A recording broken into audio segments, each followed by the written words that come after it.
എന്തൊക്കെയോ എന്നെ ഇങ്ങനെ ഇട്ട് ഉരുക്കി ഉരുക്കി ഉരുക്കി തലയ്ക്ക് സ്വൈര്യം തരുന്നില്ല, ഉറക്കം കിട്ടുന്നില്ല, സന്തോഷിക്കാൻ ഒരു കാരണം കിട്ടുന്നില്ല, കണ്ണ് നിറയാത്തൊരു ദിവസമില്ല. എൻ്റെ പ്രിയപ്പെട്ട സഹോദരങ്ങളെ, ഇതുപോലൊരു മനുഷ്യനെ, ഒരു പക്ഷെ നിങ്ങളെ ഇത്രയധികം വ്യക്തികളോ സാഹചര്യങ്ങളോ പ്രിയപ്പെട്ടവരൊക്കെ അങ്ങനെ അങ്ങ് ഞെരിക്കാൻ നിങ്ങൾ എന്നാ ചെയ്യും? സഹിക്കുന്നതിനൊരു പരിധിയൊക്കെ ഉണ്ടല്ലോ. ഇതിനപ്പുറത്തേക്ക് നമ്മൾ എന്നാ സഹിക്കും? നമ്മളിപ്പോൾ ഇങ്ങനെ വചനമൊക്കെ കേൾക്കും, ആളുകൾ നന്നായിട്ട് നമ്മളോട് പറഞ്ഞു തരും, ഈ സഹനത്തിനപ്പുറം ഒരു സന്തോഷമുണ്ട്, എല്ലാം മാറി, ഇരുട്ട് മാറി, വെട്ടം വരും എന്നൊക്കെ. പക്ഷെ സഹിച്ചുകൊണ്ടിരിക്കുന്ന നമ്മളല്ലേ.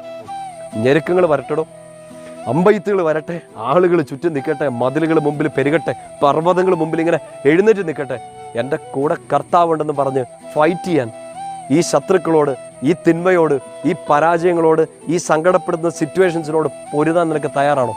കർത്താവ് കയ്യെ പിടിച്ചേക്കുന്നത്. പേടിക്കാൻ നമുക്ക് എന്താ ഉള്ളത്? 49:24 തൻ്റെ കരങ്ങൾ കൊണ്ട് ജോസഫിൻ്റെ കരങ്ങളെ ദൈവം ശക്തിപ്പെടുത്തി. എഴുന്നേക്കാൻ ഇത് മതി, എഴുന്നേക്കാൻ